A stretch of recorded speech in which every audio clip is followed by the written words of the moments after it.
We thought we were prepared. I mean, we had all the gadgets, the EMF readers, infrared cameras, even a couple of motion sensors bought cheap from some guy on eBay. We'd spent months scouring the web, reading forums, listening to podcasts, watching every paranormal investigation show we could get our hands on. We knew every cliché inside and out, how the temperature drops before a ghost appears, how electronics fail right when you need them most. We laughed at it all, called it rookie stuff. That was before the mansion. It stood at the end of a long, overgrown drive, half buried in shadows, even in the dim light of Halloween dusk.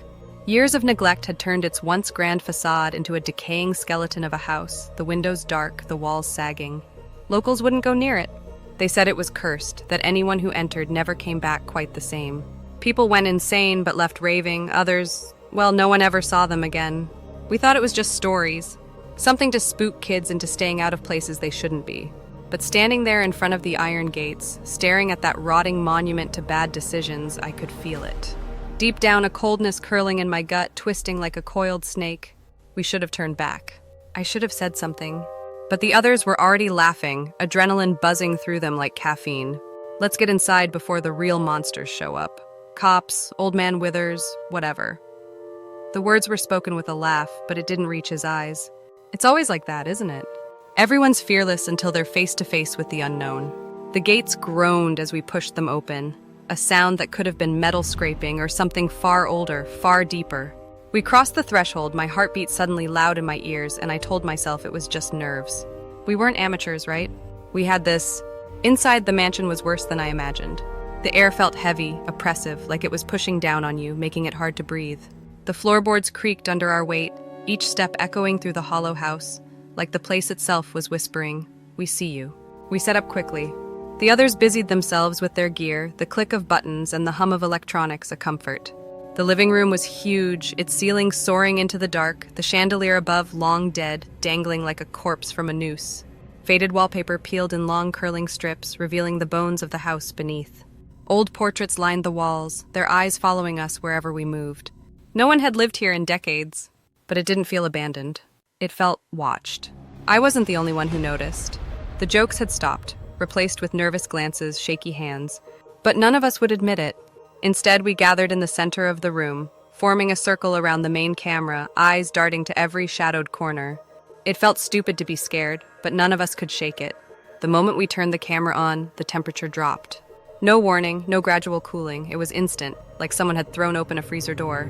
The hair on the back of my neck stood on end, and I felt the chill settle deep into my bones. One of the guys muttered something about it being a good sign that the spirits were near, and that's when we heard it.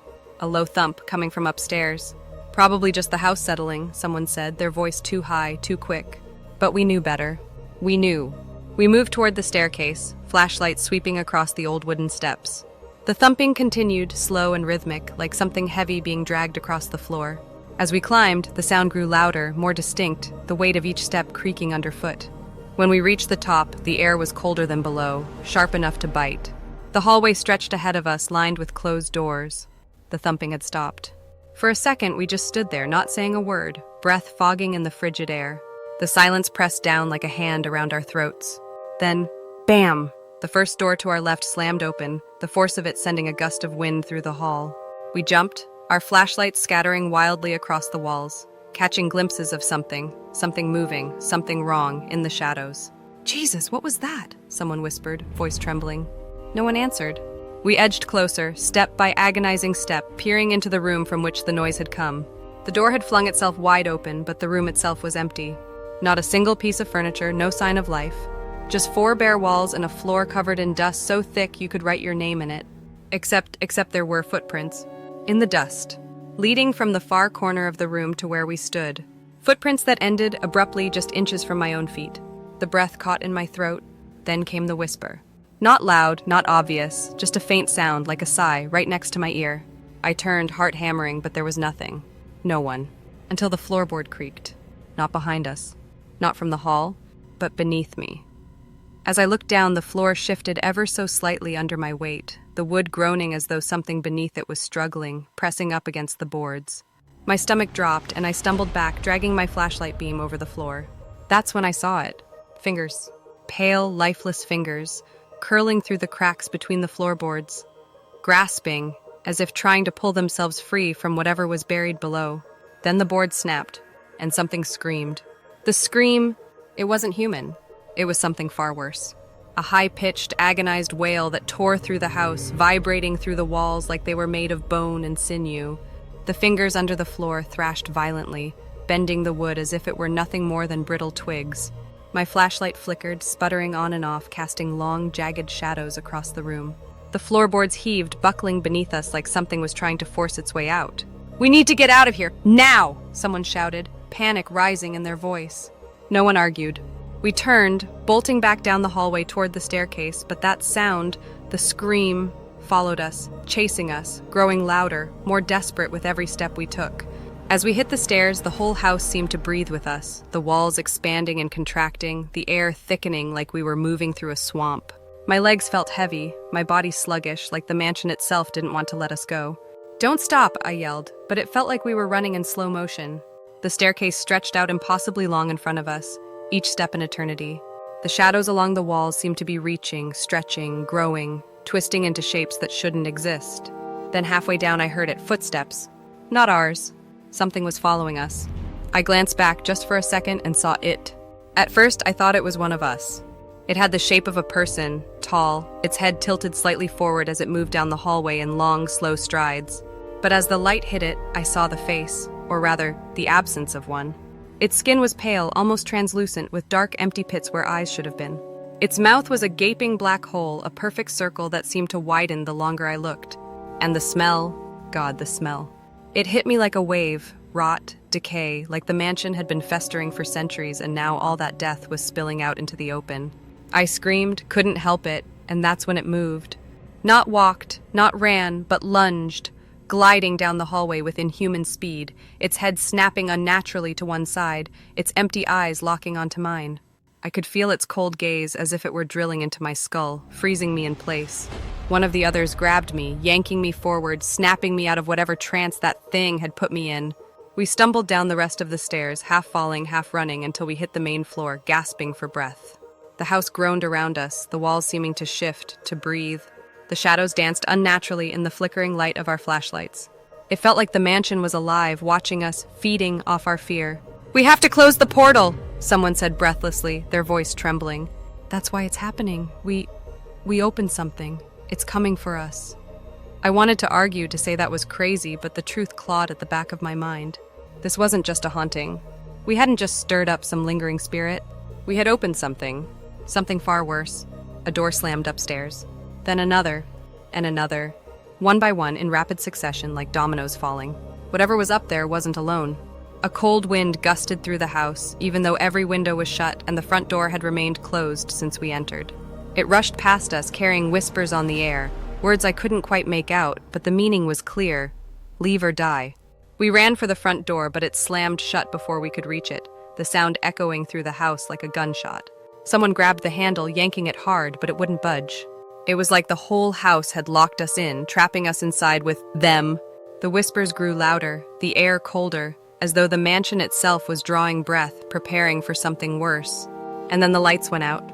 Total darkness swallowed us, the kind that makes you feel like you're suffocating, like the walls are closing in.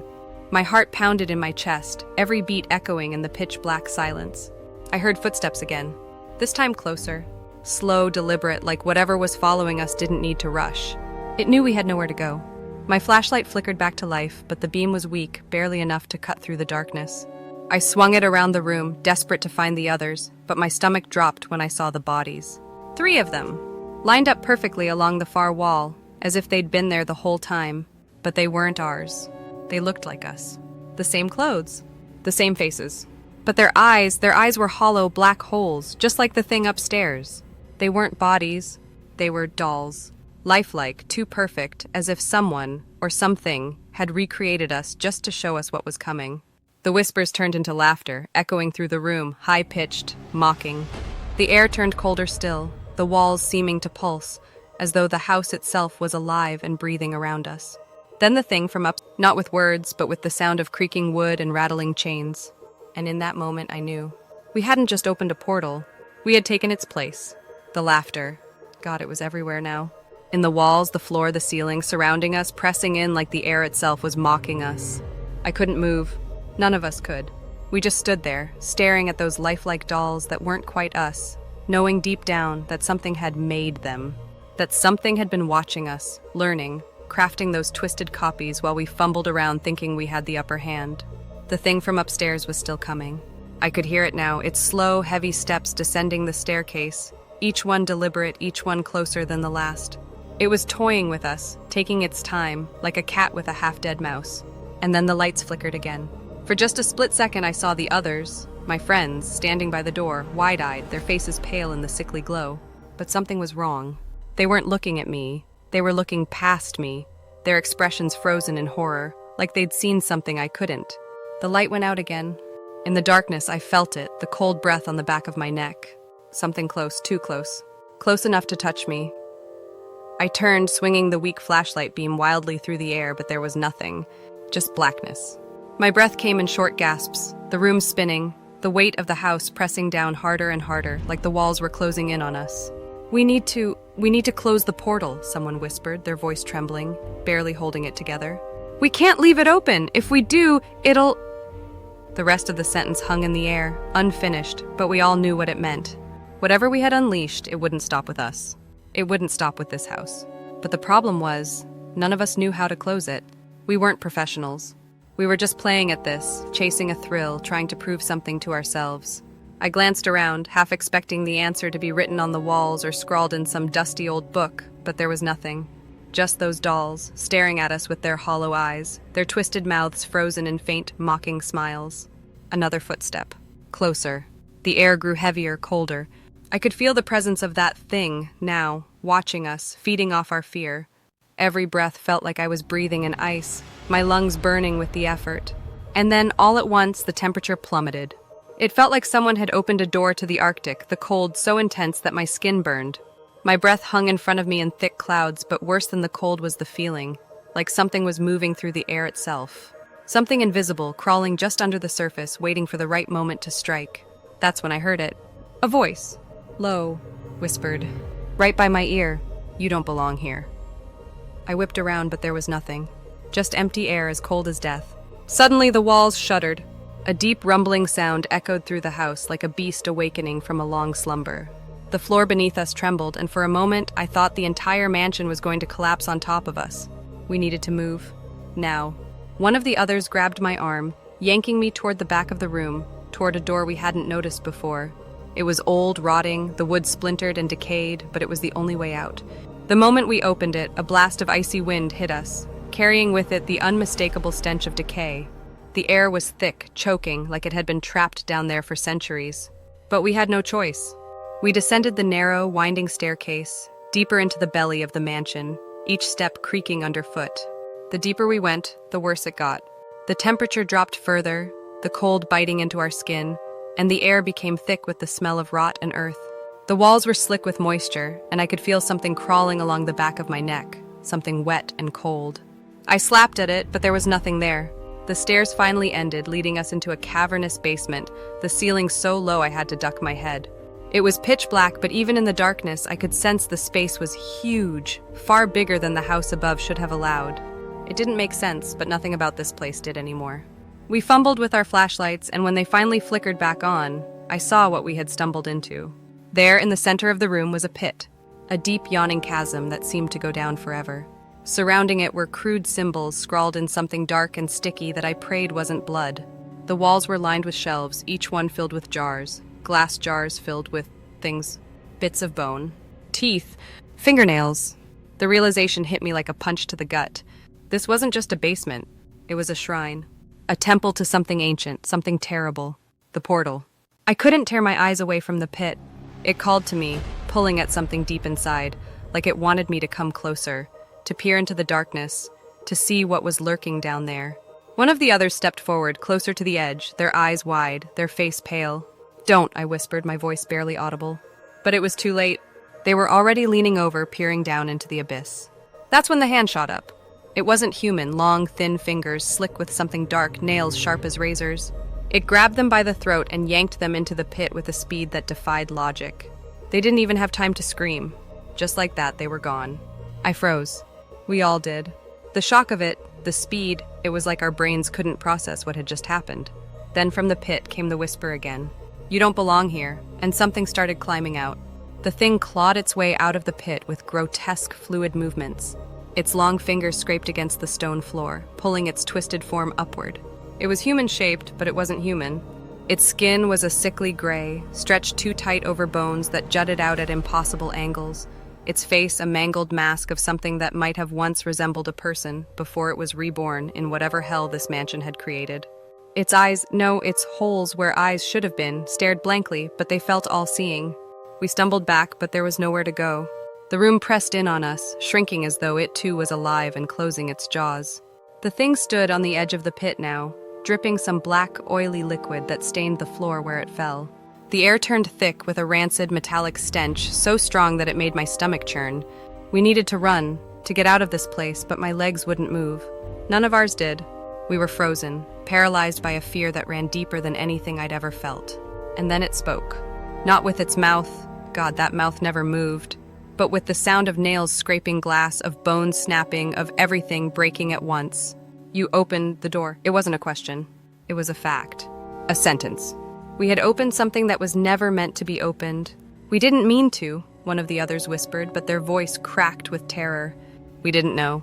It ignored us, its face twisting into a grotesque mockery of a smile. The kind of smile that knew we were nothing. Playthings. It started moving toward us, slow, deliberate, savoring the moment, relishing our horror. Each step it took seemed to bend the air around it, warping the space as if reality itself was being pulled apart. The basement felt alive, vibrating with an unnatural hum that rattled through my bones. The pit behind the creature gurgled like a festering wound, and I could feel the pull of it, an ancient, endless hunger. "We need to shut the portal!" I screamed, my voice finally returning, though it sounded distant in my ears, as if coming from someone else entirely. But how? The others were scrambling, their hands shaking as they searched the walls, the floor, anything for a clue. But there was nothing.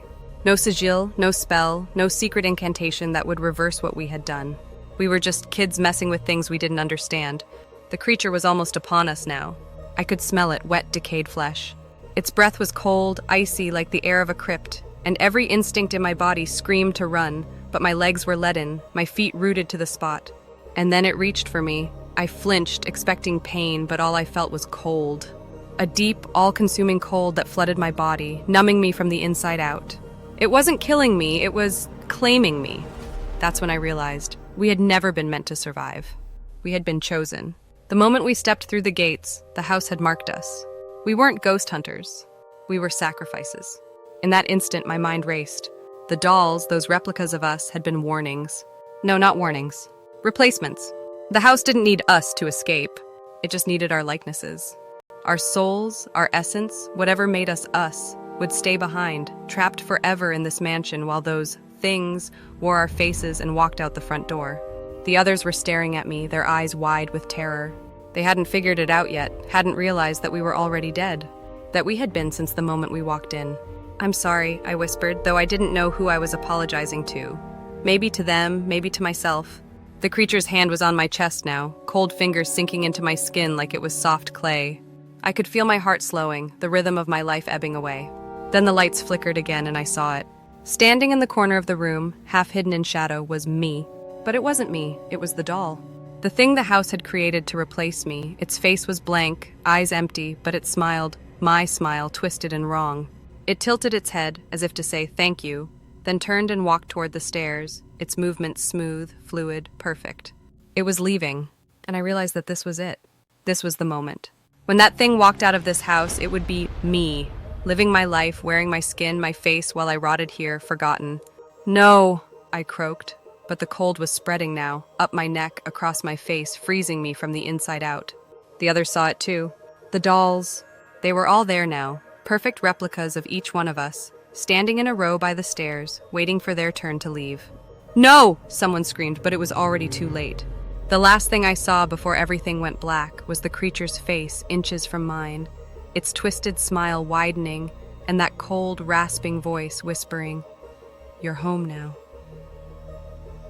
Then the floor opened beneath us and we fell. Into the pit, into the dark, into the endless void of the mansion's belly. When I awoke, I was in the living room again. The house was quiet, peaceful. I stood up, looking around. The others were there, laughing, gathering up their equipment. It was like nothing had happened, but something was wrong. I moved toward the mirror on the wall.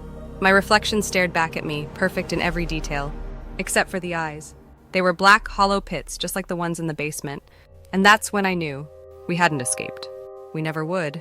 And somewhere out there, walking in the sunlight, laughing, living, was me. But it wasn't me. It never would be.